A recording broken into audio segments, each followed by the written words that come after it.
Welcome to Read and Learn English. Today, we begin a story that speaks to every heart that has ever dreamed of a better life. It is the story of a poor boy who had nothing, no money, no comfort, no luck, yet found something far more powerful than all of those things combined: belief. Because sometimes it's not the things we have that shape our destiny, but the things we dare to believe in when we have nothing left. Close your eyes for a moment and imagine this boy. His shoes are torn, his stomach empty, but his eyes still shine.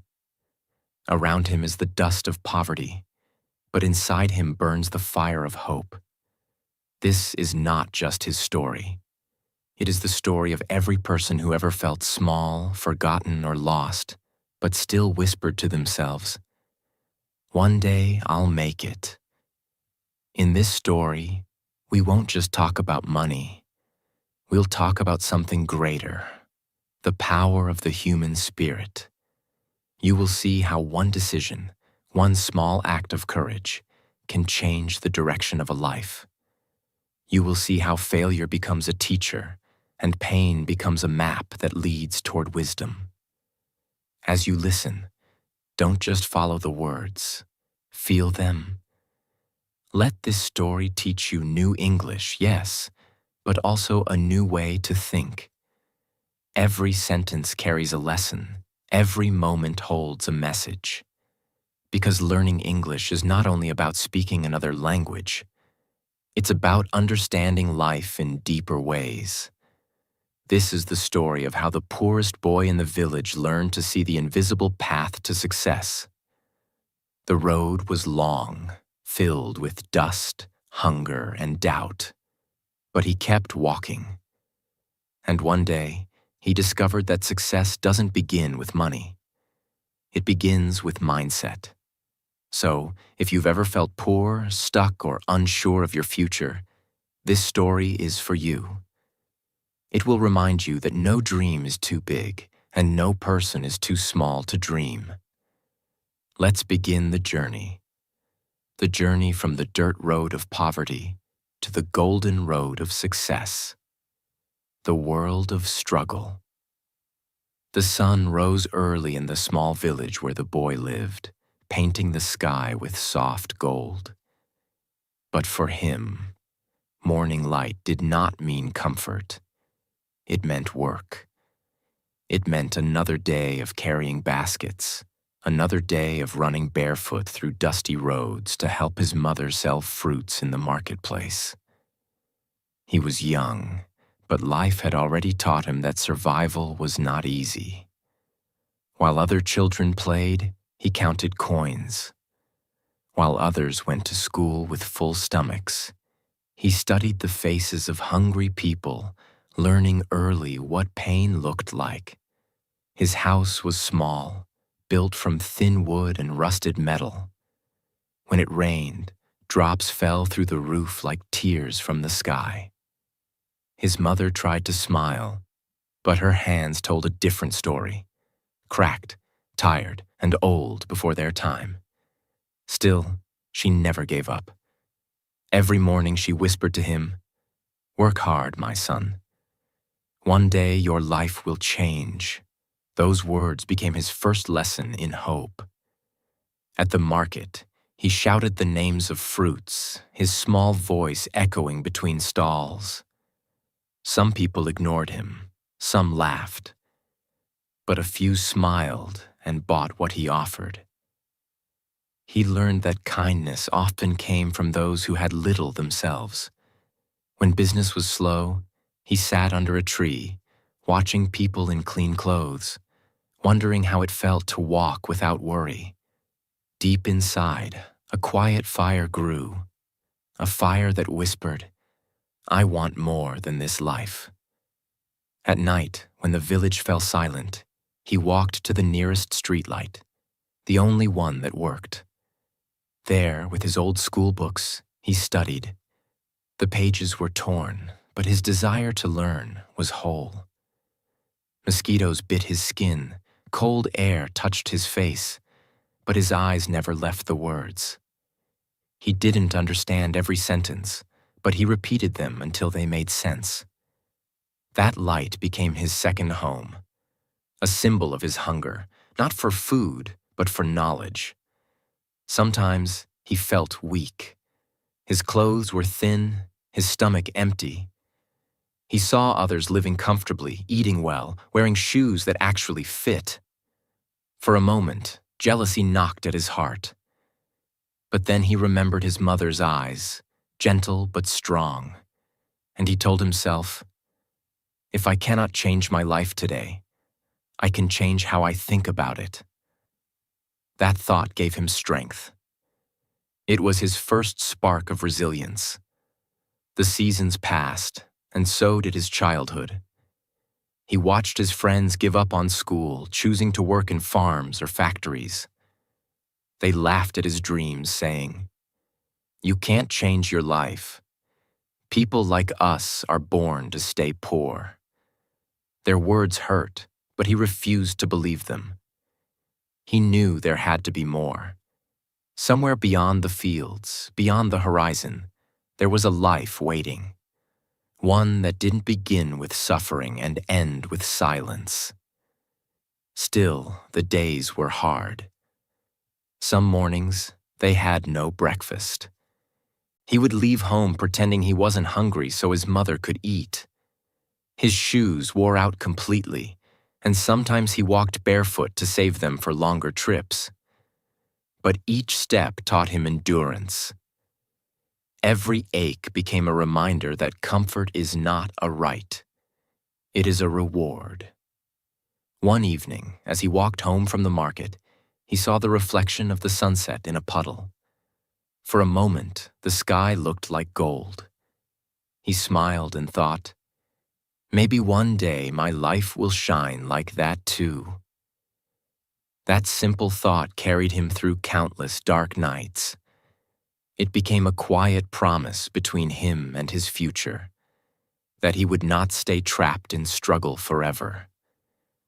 And though his world was full of pain, it was also full of lessons. The boy learned to listen, to observe, to notice the rhythm of life. He understood that people who have little often have the richest hearts. He learned that strength doesn't always shout. Sometimes it whispers through tired hands and hopeful eyes.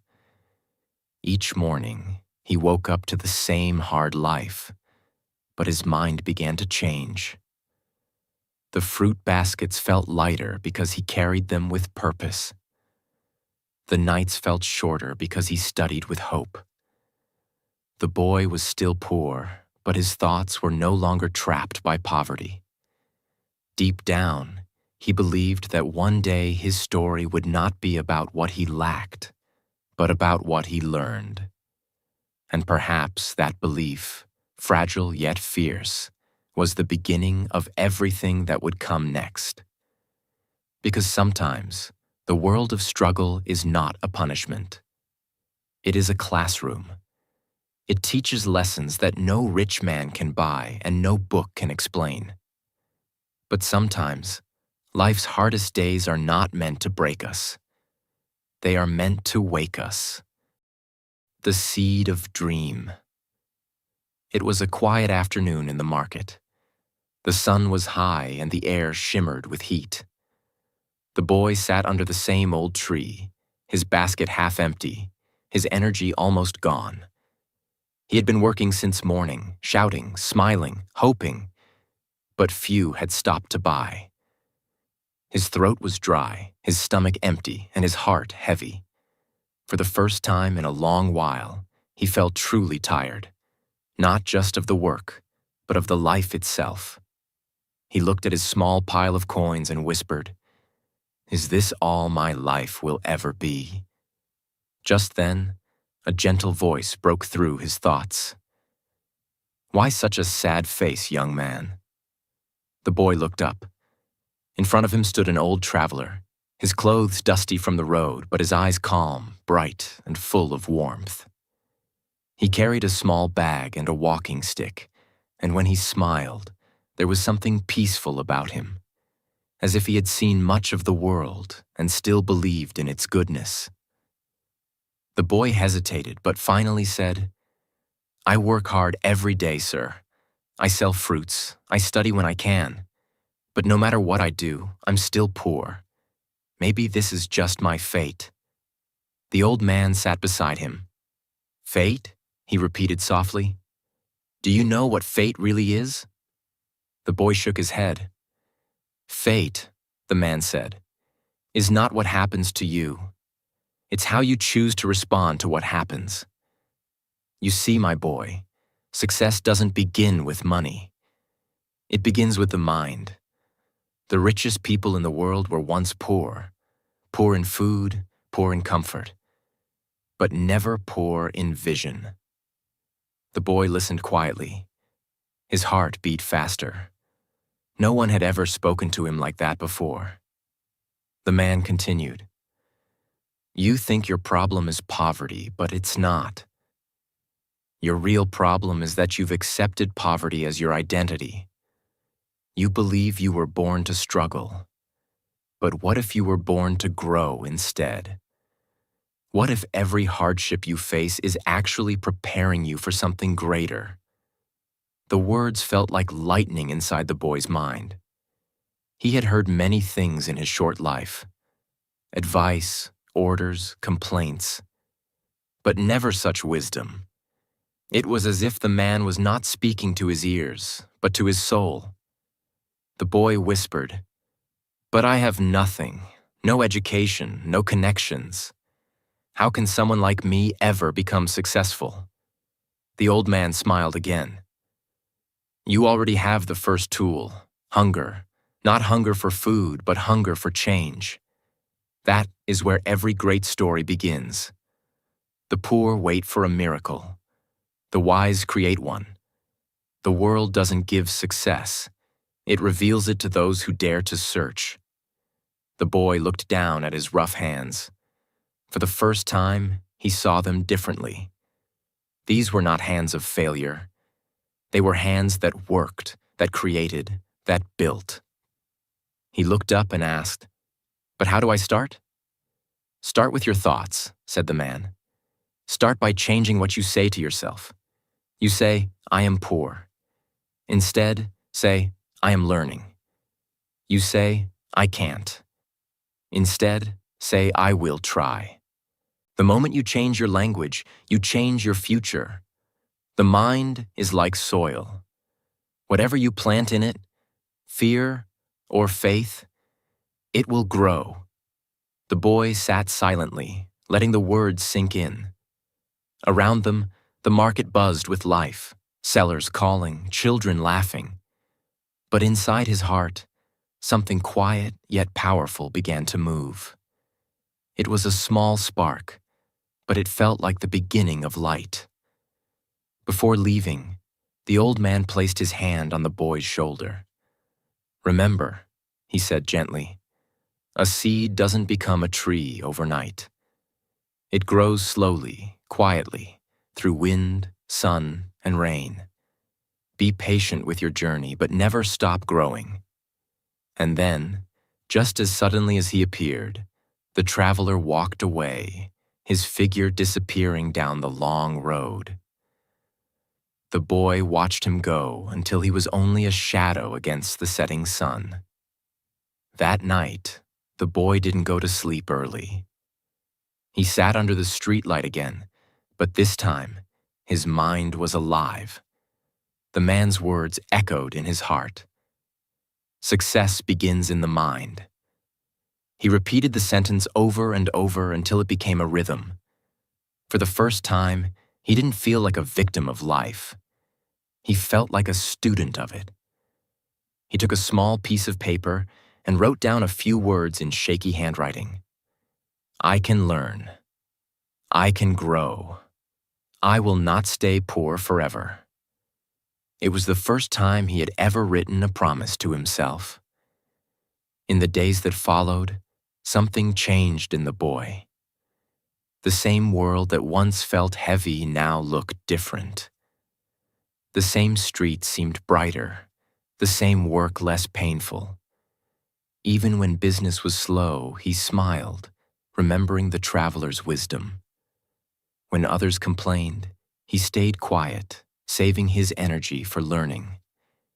He began to see every challenge as a test. Every failure became a teacher. And though his pockets were still empty, his heart was full of belief. Because that day, under the hot sun of the marketplace, something unseen had been planted in him. A seed, the seed of a dream. And like every living thing, it only needed time, effort, and faith to grow. From that day, he stopped asking, "Why am I poor?" and started asking, "How can I grow?" Learning through failure.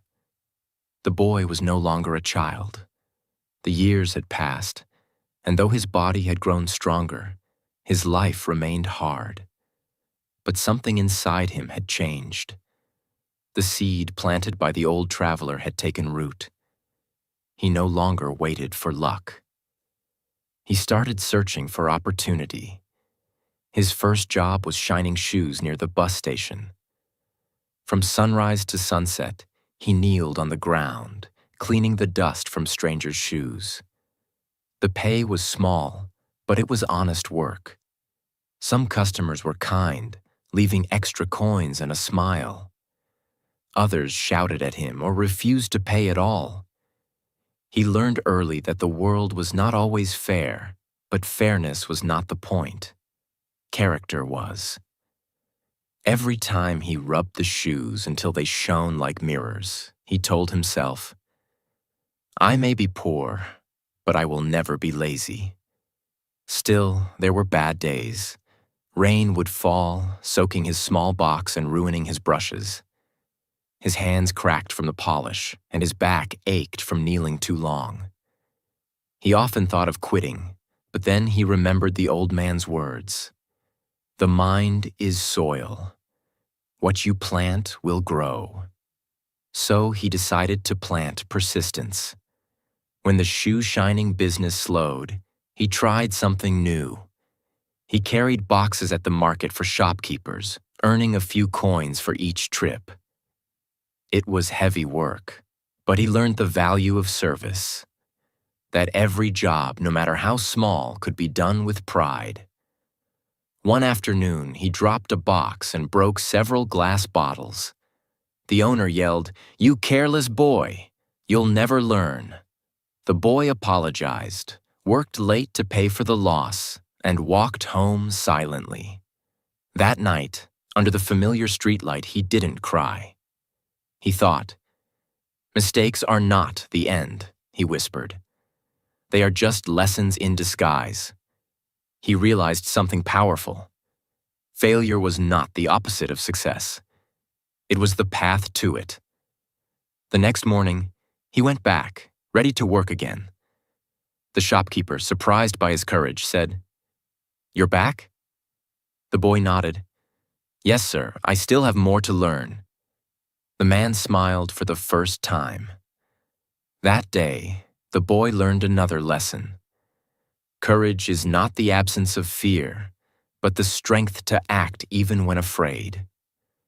After a few months, he saved enough money to start selling small snacks. He bought some peanuts, roasted them at home, and packed them into paper bags. He stood by the roadside calling, "Hot peanuts." Fresh and tasty. At first, people ignored him. Some laughed, saying, "A peanut seller can never become rich." But the boy didn't care. He was proud of his little business because it was his own. Business was slow in the beginning. The first week, he earned almost nothing.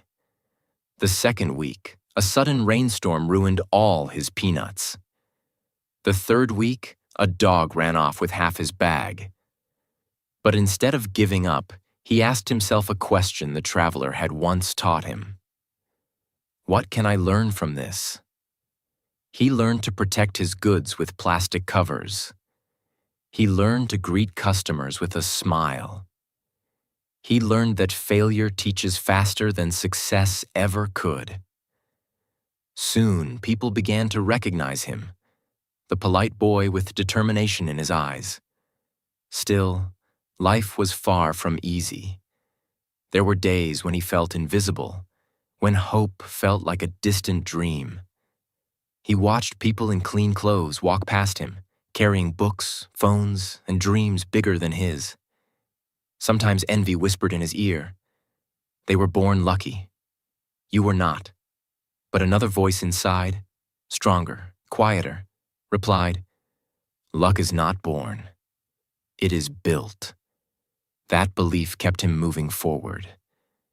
He worked during the day and studied at night, learning not only from books but from people. He watched how sellers spoke to customers, how some treated others kindly, and how others lost respect through greed. He saw how honesty built trust, even when it didn't bring fast money. He told himself, "If I cannot afford to buy gold, I can at least build golden habits." Months turned into years. The boy failed many times, in business, in trust, even in friendship. Once, he partnered with another seller who promised to share profits but ran away with the money. Another time, he borrowed money to buy supplies and couldn't sell enough to repay it. Each time, the pain cut deep. But each time, he returned stronger. He began to understand that life was like climbing a mountain. The higher he climbed, the harder it became. But the view, the lesson, the growth, the perspective, made every step worth it. One evening, after a long day, he sat again under that same old streetlight. He thought of all his failures, the broken bottles, the lost coins, the ruined peanuts, the stolen money. But when he added them all together, he realized something incredible. Every failure had taught him something that success never could. Failure had taught him patience. Failure had taught him humility. Failure had taught him how to begin again without fear. He looked up at the night sky. The stars were faint, but they were there, shining quietly, like his dreams. He smiled and said softly, "So this is what it means to grow." The next morning he began again, not as a boy who had failed many times, but as a man who had learned many lessons. His heart was lighter, his vision clearer. He no longer feared falling because he knew how to rise. He realized that success is not a straight road. It is a path filled with bumps, wrong turns, and broken signs. The ones who make it are not the fastest or the smartest, but the ones who keep walking even when their legs are tired. And so he did. Every coin he earned became a symbol of effort. Every mistake became a page in his invisible book of wisdom. He didn't see it yet, but every fall was secretly preparing him for something bigger. He had learned that to reach the top, you must first learn how to stand up after every fall. And every fall gave him strength. Until one day, a new idea changed everything. The first spark of business.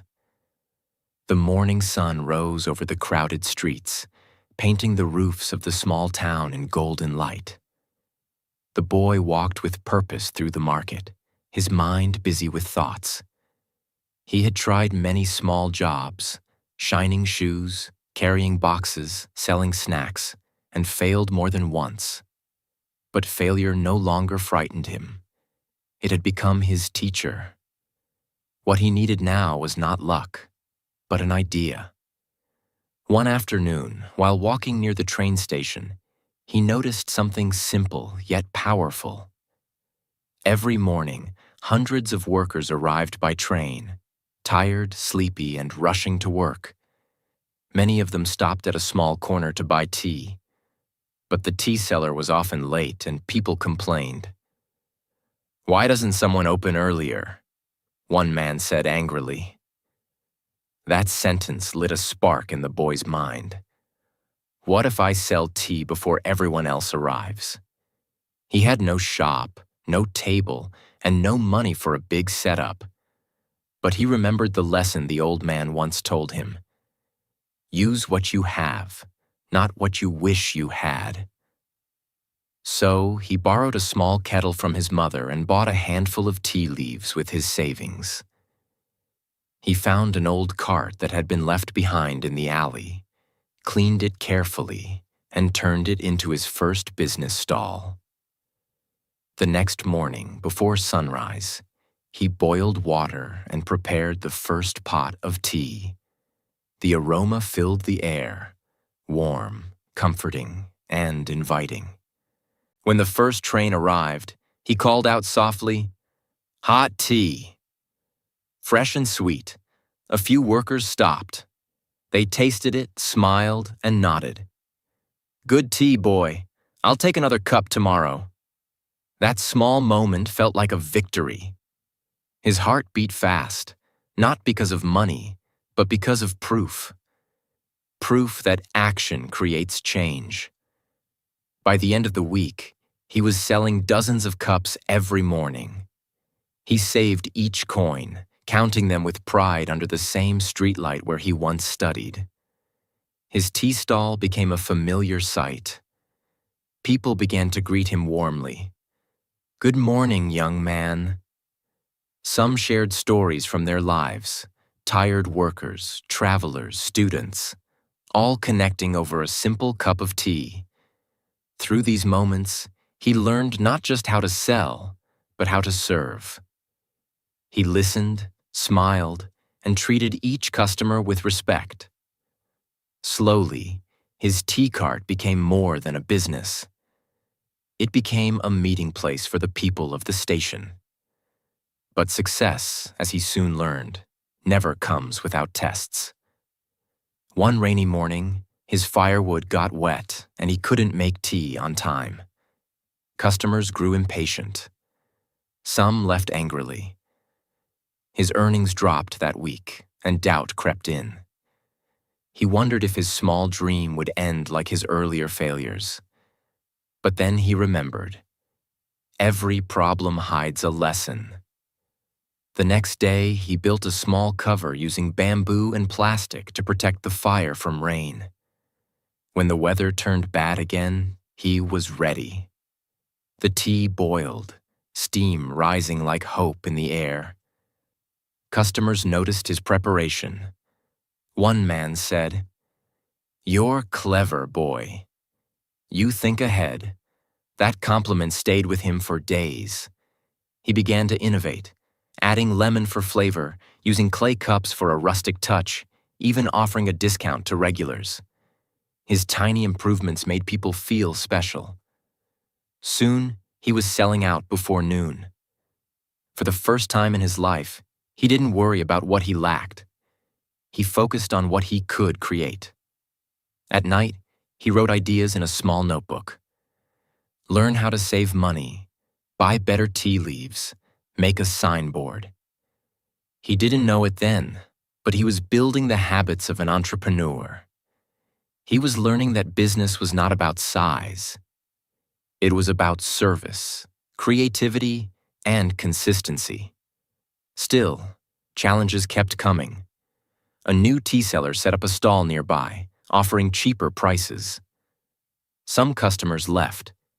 The boy felt discouraged, but instead of complaining, he studied the competitor. He noticed that the other seller rushed his work, didn't smile, and often argued with customers. The boy decided to do the opposite. He served patiently, kept his stall clean, and thanked every customer sincerely. Slowly, his kindness brought people back. He learned another golden rule. People may forget your price, but they never forget how you made them feel. As days turned into months, the boy's confidence grew. He started waking up even earlier, preparing not only tea but also small snacks, biscuits, roasted corn, and peanuts. His small idea was expanding. He had become known as the early bird tea seller, and his regulars trusted him completely.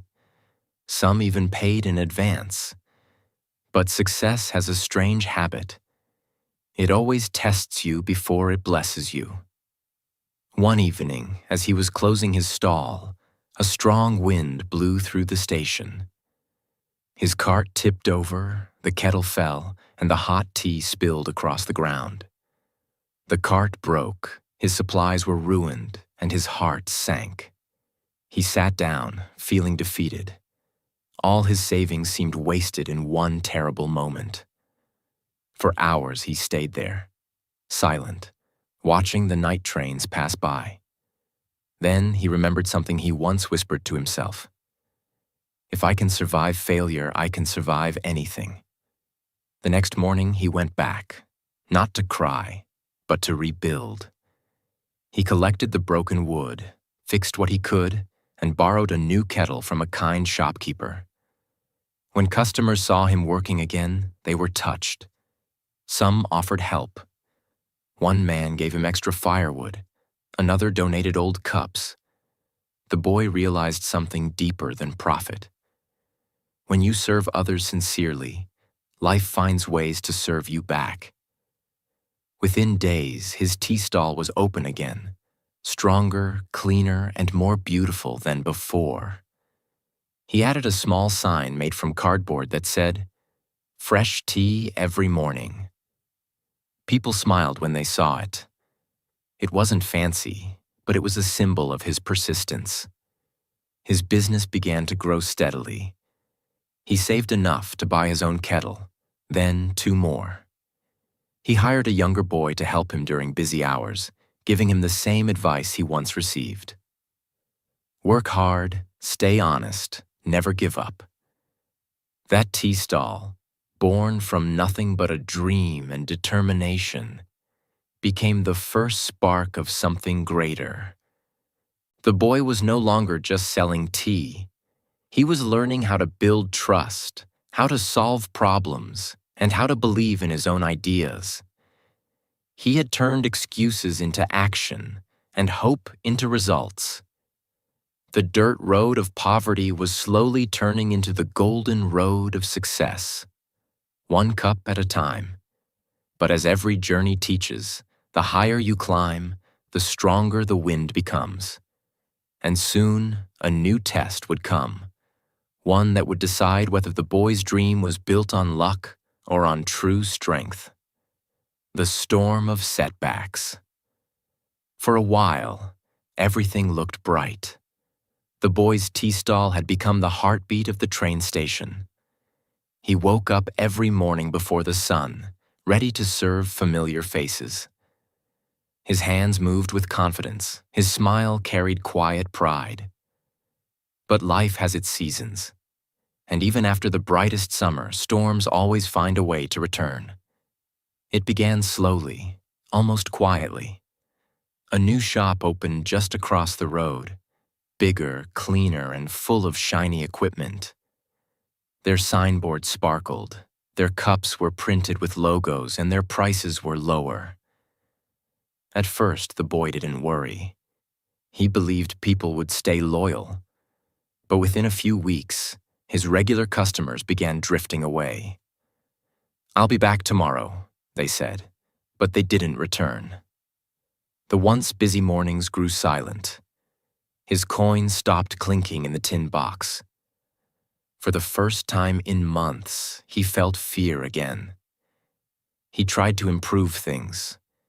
He made his tea stronger, served it faster, even added new flavors. But the other shop had more hands, more money, and more attraction. The boy's small stall looked weak beside it. One night, as he counted his few remaining coins, tears filled his eyes. He thought of all the mornings he had worked in rain and cold. He whispered to himself, "Why does life keep testing me?" Soon after, a cruel twist followed. The helper he had hired, The young boy he trusted started stealing from him. Small amounts at first, a few coins missing each day. Then, one morning, both the helper and the savings box disappeared. His heart broke more than his wallet. He wasn't angry about the money. He was hurt because trust had been betrayed. The days that followed were heavy. The market noise that once gave him energy now felt like thunder in his ears. Some nights, he didn't even light his stove. He just sat under the old streetlight, staring at the empty cup in his hand. The same light that once guided his dreams now seemed to shine on his failure. But sometimes, pain becomes a mirror. It shows you who you really are. One evening, as he watched the trains come and go, he remembered something his mother used to say. "A storm doesn't come to destroy you. It comes to clean the air." Those words struck deep. Maybe this storm was not here to end him, but to shape him. The next morning, he forced himself to open the stall again. The station was quiet, the sky gray, and the air smelled of dust. He sold only a few cups that day, but each one mattered. Each customer who stopped gave him a reason to stay. Slowly, the silence in his heart began to break. He started observing again, learning, not complaining. He noticed that the new shop served tea quickly but without warmth. Their workers rarely smiled. Customers came and left, but they didn't feel connected. The boy realized his real advantage wasn't money. It was care. He decided to use that. He cleaned his stall, painted the wood, and began greeting every person with genuine kindness. He added small touches, offering free refills to tired workers, giving discounts to students, saving a cup for the old man who always arrived late. Word began to spread again. "That boy," people said, "his tea has a heart." But the storm wasn't finished yet. One night, heavy rain flooded the station. The roof above his stall leaked, soaking his supplies. The next morning, he found his kettle rusted and his cups broken. His heart ached. He had no savings left to buy new ones.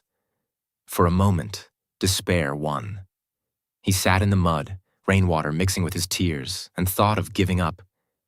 Yet deep inside, another voice whispered, calm but powerful. "You've fallen before. You've risen before.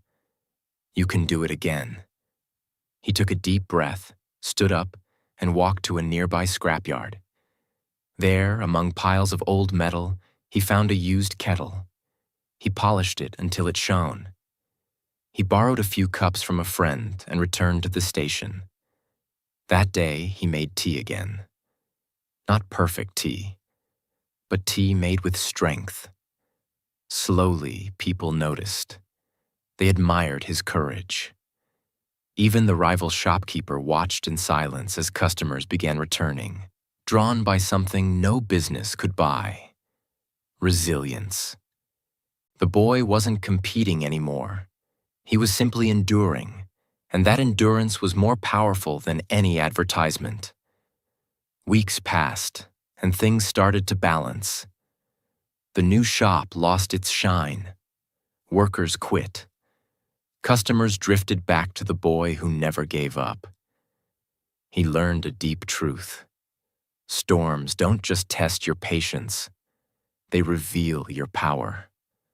One evening, as the sun dipped low and painted the sky in fire, he stood outside his stall, hands resting on the wooden counter. The wind brushed against his face, the same wind that once tried to knock him down. But now it felt different. It felt like applause. He smiled softly, watching a young customer sipping tea with joy. In that moment, he understood something timeless. Success isn't about never falling.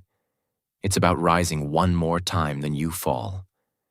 He fell again, But this time, he knew something the world didn't. He had learned how to rise. The mindset shift. After the storm came a strange kind of silence. Not the silence of defeat, but of reflection. The boy had faced loss, betrayal, and failure, yet something inside him refused to break. He realized that real poverty was not outside him. It was inside his mind. He could lose his stall, his savings, even his friends, but if he lost his belief, he would lose everything. That thought became the seed of his next transformation. One evening, while packing up his tea stall, he noticed a traveler sitting nearby. The man wore simple clothes but spoke with calm confidence. He wasn't rich, yet he carried an air of peace. The boy served him tea and they began to talk.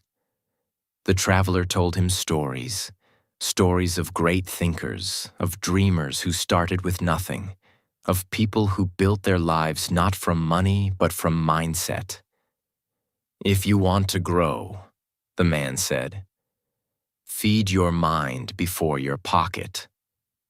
Those words struck deep.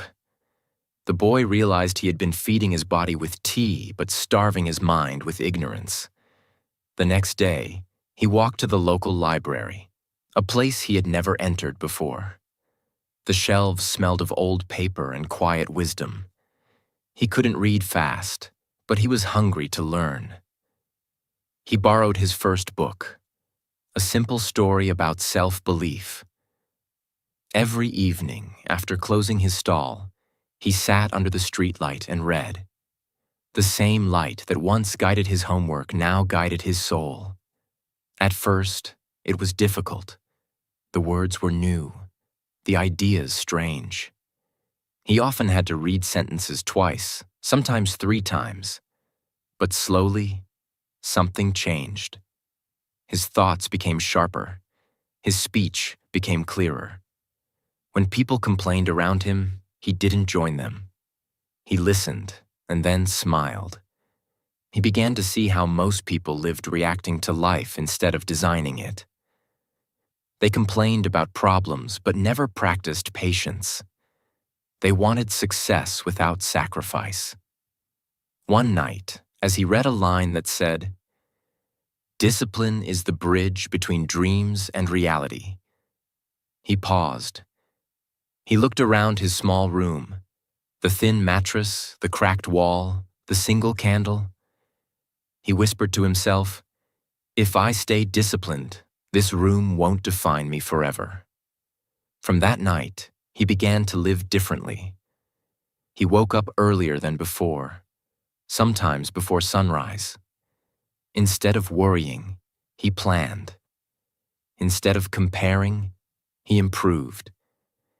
He divided his time between work, reading, and reflection.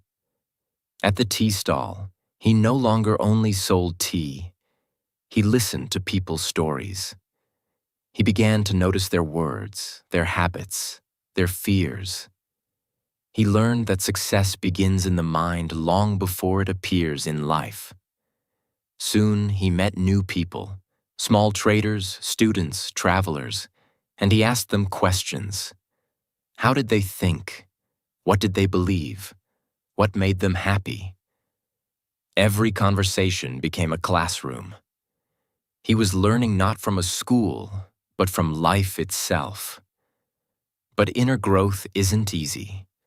Sometimes his old habits returned: laziness, anger, impatience. There were days he felt tired, questioning if books and mindset really mattered when the world still looked the same. But then he remembered something powerful. If you plant a seed today, you don't eat the fruit tomorrow.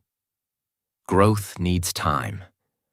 Patience is the test of belief. Slowly, his way of seeing life changed. When rain came, he didn't curse the weather. He thanked it for bringing customers who wanted something warm. When business was slow, he didn't complain. He used that time to read or clean. The boy who once reacted to every challenge now responded with calm. He understood that he couldn't control everything, only how he faced it. He began writing his thoughts in a small notebook. Lessons from books, ideas from people, dreams for the future. Every page was a reminder that he was no longer just surviving. He was growing. Sometimes, other sellers at the station laughed at him. "You and your books," they said. "Books won't fill your stomach." He smiled quietly. "Maybe not today," he replied, "but they'll feed my mind, and that will feed my future." Months passed, and people started noticing the change. His words carried weight. When someone was sad, he encouraged them. When another vendor struggled, he offered advice instead of pity. His customers didn't just come for tea anymore. They came for wisdom. They said his words made their mornings brighter. Slowly, his stall became more than a place of business. It became a place of learning, of hope. He started keeping a small box beside the counter labeled "Ideas." When customers shared something inspiring, he wrote it down and dropped it inside. At the end of the week, he opened the box and read each note aloud to himself. They became his lessons, his silent teachers. Each idea made him stronger, wiser, more confident. One evening, as the sun set behind the tracks, the boy looked around and realized something extraordinary. Nothing outside him had changed dramatically, but everything inside him had. His thoughts were clearer, his emotions calmer, his vision brighter. He no longer dreamed of escaping poverty. He dreamed of educating himself out of it. That night, he made a decision that would shape the rest of his life. He promised himself that every day, no matter how tired he was, he would read at least one page, learn one new word, and practice one act of discipline. It didn't matter how small the step was. What mattered was the direction. He began to speak differently too. Instead of saying, "I can't," he said, "I'll try." Instead of blaming, he began asking, "What can I learn from this?" This simple change in language reshaped his reality. His English improved. His communication grew stronger.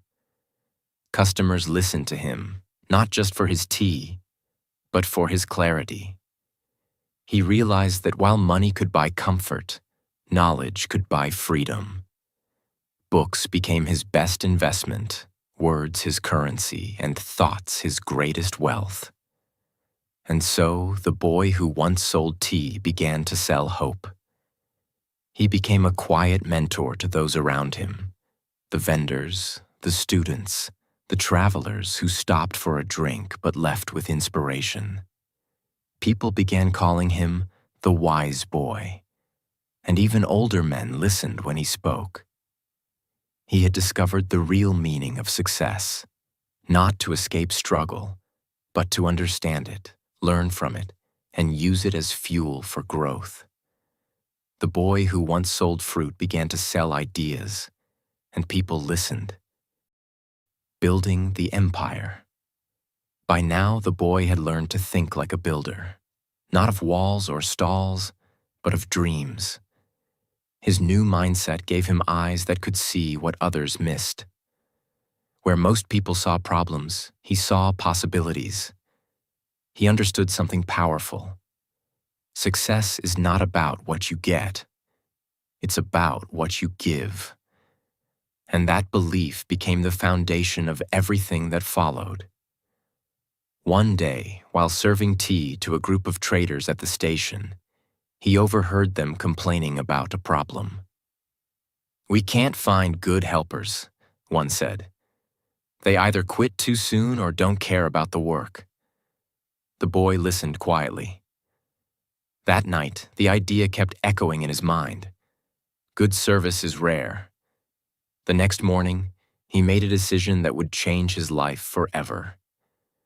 He would start a business built not just on products, but on service, trust, and heart. He saved every extra coin he could, skipped meals, and worked longer hours. Slowly, he gathered enough to rent a small corner shop near the station. It wasn't much, just a few wooden shelves and an old table. But it was his. He cleaned it until it shined, painted a sign that read, "Bright Hands, we work with care," and offered simple services, cleaning, delivery, repair. His goal wasn't to impress, it was to serve better than anyone else. At first, people didn't believe in him. "He's just a tea boy," they whispered. "What does he know about business?" But he didn't waste time arguing. He let his work speak. When a customer brought a broken fan, he repaired it faster than promised and refused extra pay. When someone couldn't afford service, he said, "Pay me when you can." Word spread quickly. People trusted him, not because of his shop, but because of his sincerity. Within months, his tiny shop became the busiest on the street. He hired 2 helpers, young boys like he once was. He trained them not only to work, but to care. "Don't serve people for money," he told them. "Serve them for meaning. Money will follow." Under his guidance, the boys learned more than a skill. They learned a mindset. Each day felt like a victory. Not because of the earnings, but because he could finally give others what he once needed: opportunity. He remembered the nights when he studied under the streetlight, and now he paid for his helpers' evening classes. "Education," he said, "is the best profit we can earn." His business grew slowly but steadily. Customers became friends. Suppliers offered better prices because they trusted his honesty. He kept a small notebook where he wrote every expense, every lesson, and every gratitude. He knew that discipline wasn't a moment. It was a lifestyle. Soon, he faced a new kind of challenge: growth. More orders came in than he could handle. He needed to think bigger. Instead of saying, "I can't," he asked, "How can I?" That question changed everything. He decided to expand his services to nearby towns. He taught his helpers how to lead others, creating small teams that carried his values: honesty, patience, and care. He didn't just build a business. He built a family of workers who shared his vision. Together, they created something rare in the world of trade: trust. There were days when he felt overwhelmed. Managing people wasn't easy. Some made mistakes, others disappointed him. But he remembered his past, how every failure had been a teacher. So instead of punishing mistakes, he turned them into lessons. "If you fail," he told his team, "learn quickly and rise faster." His leadership was not built on fear, but on faith. As months turned to years, the small shop became a network of branches. His logo appeared in towns he had never visited. He employed dozens of workers, many of whom came from poor backgrounds like his own. He made sure each of them was treated with dignity. He paid fair wages, shared profits, and gave bonuses not only for performance, but for kindness. One morning, as he walked through the busy street filled with his delivery vans, he felt a quiet pride. The boy who once sold tea in the dust was now running an enterprise that served hundreds. But even more important than the size of his business was the size of his heart. He had not forgotten where he came from. He still stopped to buy fruit from street vendors, still greeted his old customers, still gave free tea to the station guards. Success had changed his surroundings, but not his soul. He began speaking at small community events, sharing his story. People were amazed to see how a boy with no degree, no inheritance, and no power had built something extraordinary. "What's your secret?" they asked. He smiled and said, "Mindset. Work with purpose. Give more than you take." His words were simple, but they carried the weight of experience. He also began encouraging young people to read. He built a small library in his office with books that had once changed his life. On weekends, he invited children from poor families to read, learn English, and dream. He knew that real wealth was not gold or property. It was wisdom passed forward. His company soon gained recognition. A local newspaper published an article titled, "From Street Tea to City Enterprise." Customers doubled overnight. Business leaders visited him, curious to learn how he created such loyalty. He told them, "You don't build a company with money. You build it with trust, with care, and with people." Yet even with all this growth, he never stopped working on himself. Every morning, he still read a few pages of a book. Every evening, he still wrote in his journal, not about profits, but about progress. He believed that inner growth fuels outer success. His team began calling him Sir, but he always corrected them. "I'm not your boss," he said. "I'm your brother in purpose." This humility became the culture of his business. Customers felt it, workers felt it. Everyone who met him felt it. And though his business had grown beyond anything he once imagined, he didn't build it for luxury. He built it to give meaning. He sponsored schools, supported farmers, and opened opportunities for women to work from home. Each act of giving added invisible value to his wealth. One evening, as he stood on the terrace of his office, watching the city lights sparkle, he thought of his past. The boy who once cried over a broken kettle, the boy who read under a streetlight, the boy who believed when no one else did. A gentle smile touched his face. He whispered to himself, "I didn't build an empire. I built myself. And that built everything else." He finally understood that true success isn't about escaping poverty. It's about transforming it into purpose. His wealth wasn't measured in currency, but in character. The boy who had once been poor in possessions was now rich in principles. The world saw his business. He saw his blessings. But true success is not counted in money. It is counted in meaning. The meaning of wealth. The boy, now a young man, walked through his bustling office and paused for a moment. His eyes traveled over the busy workers, the humming machines, and the piles of orders ready to leave for towns near and far. From the outside, it looked like success: money, power, and influence. But inside, he felt a quiet truth rising. This is not what makes life rich.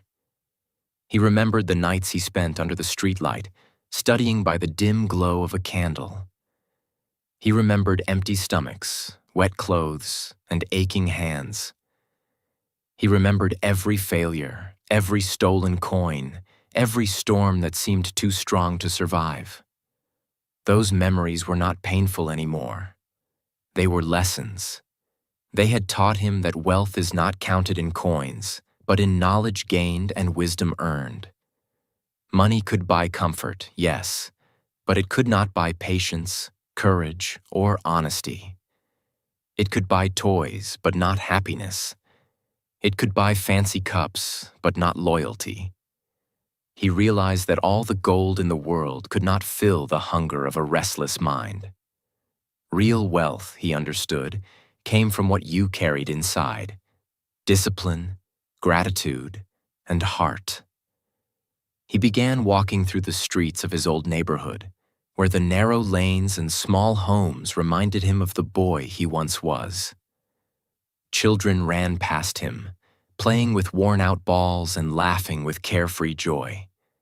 He stopped to watch them, remembering himself at their age, dreaming, hungry, struggling to learn. A thought struck him deeply. If someone had helped me then, my journey could have been easier. That night, he decided to act. He opened a small learning center for children from poor families. The rooms were simple, with old desks and used books, but the walls carried hope.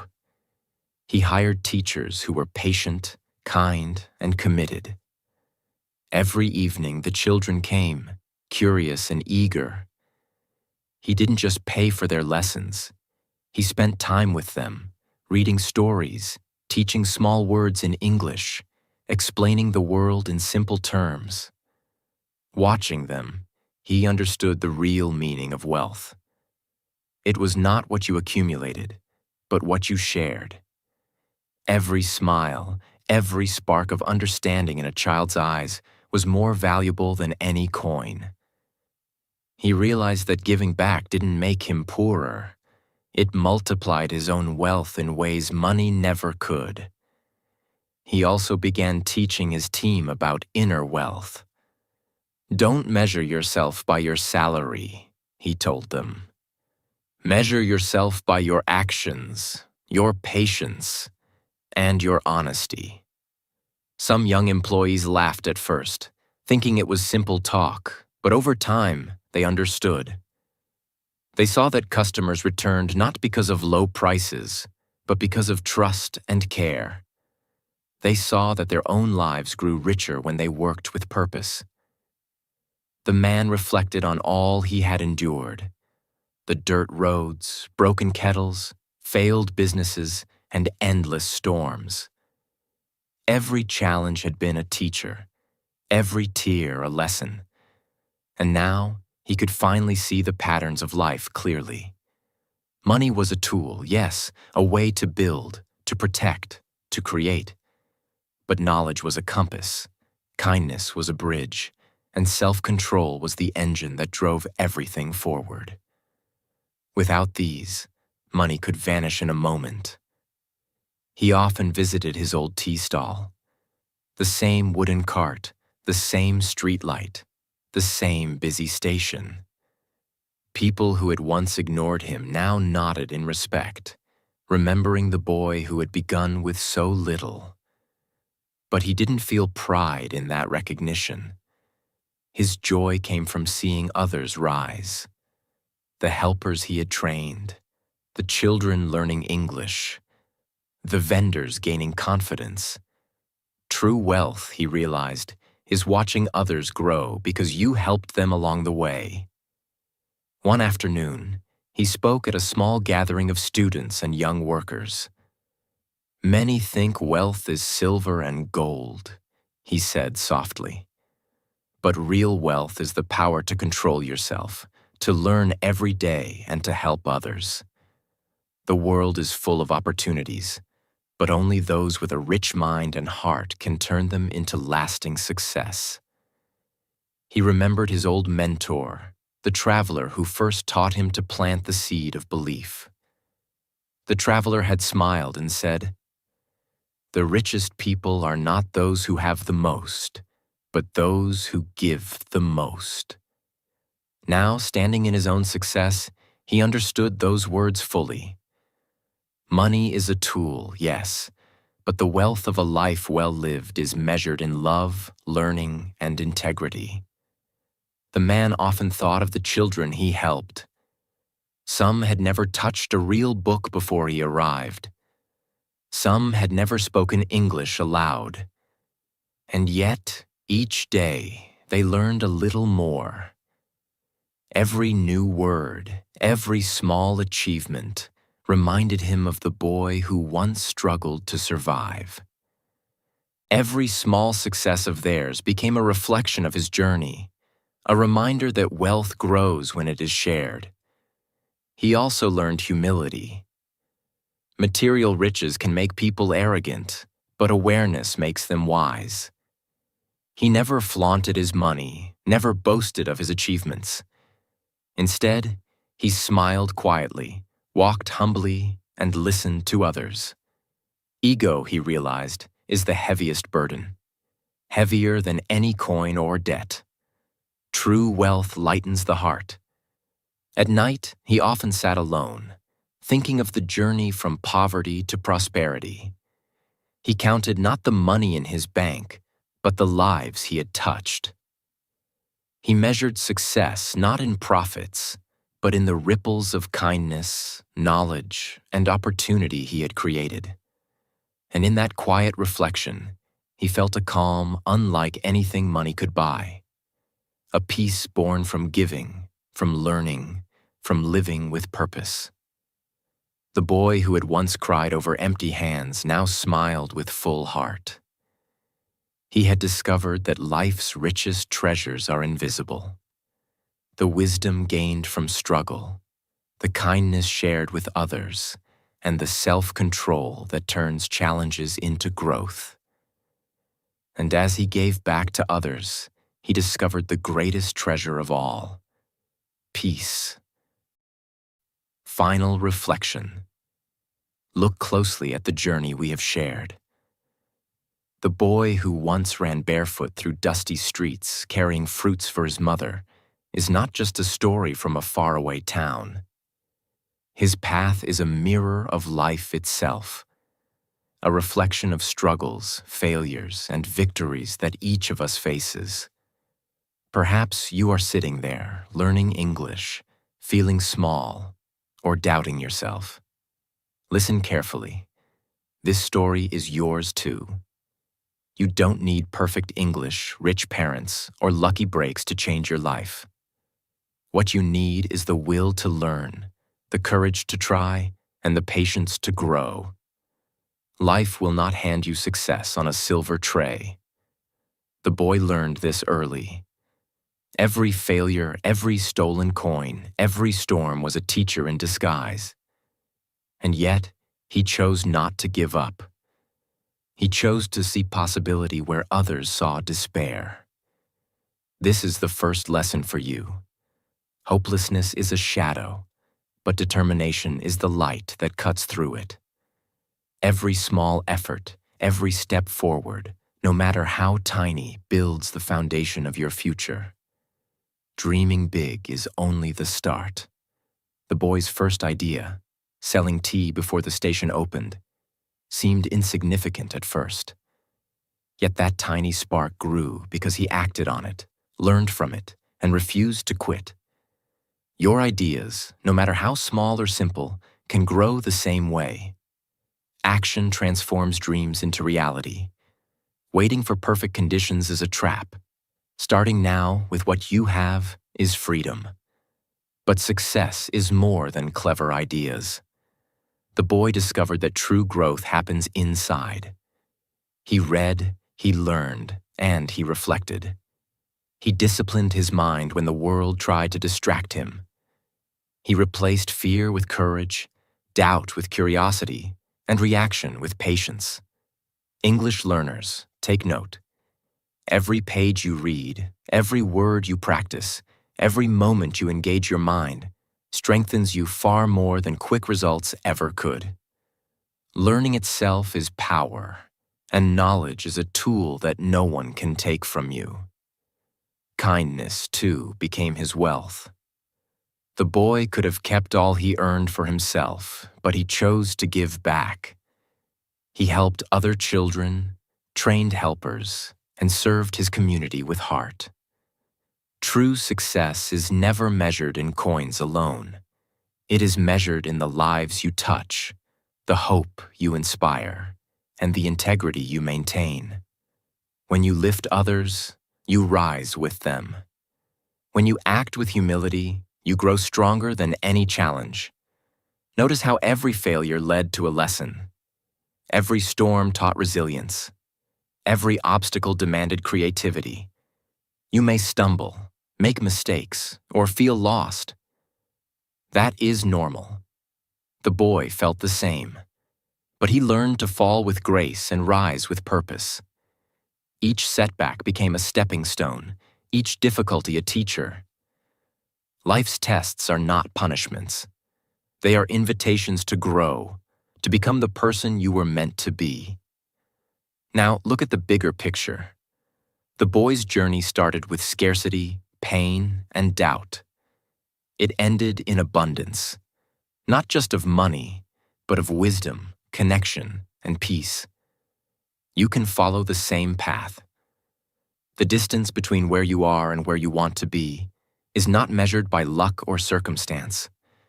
It is measured by effort, mindset, and courage. Start small, act consistently, and embrace every lesson along the way. Remember, success is not about being better than anyone else. It is about becoming better than your past self. It is about turning fear into fuel, weakness into strength, and curiosity into skill. English learners, entrepreneurs, students, all of you can take the same steps. Read, listen, practice, and reflect. Serve others, stay humble, and believe in the value of your own effort. Take a moment now. Close your eyes and think about one small action you can take today to move forward. Learning a new word, helping someone, or starting a project you have been delaying. That small step is your first spark. The boy began with tea. You can begin with words, ideas, or actions. Every empire begins with a single choice. As the boy discovered, wealth is not counted in coins. It is counted in knowledge, courage, and kindness. Success is not found in comfort, but in growth. And the most lasting joy comes not from what you take, but from what you give. So, as you continue learning English, building your life, or chasing your dreams, remember this. Every challenge is an opportunity, every failure is a lesson, and every act of persistence moves you closer to your vision. Hope is not a dream waiting for someone else to grant it. It is the decision to act today. And finally, carry this truth with you always. You don't need to be born rich to live richly. You only need to think like a learner.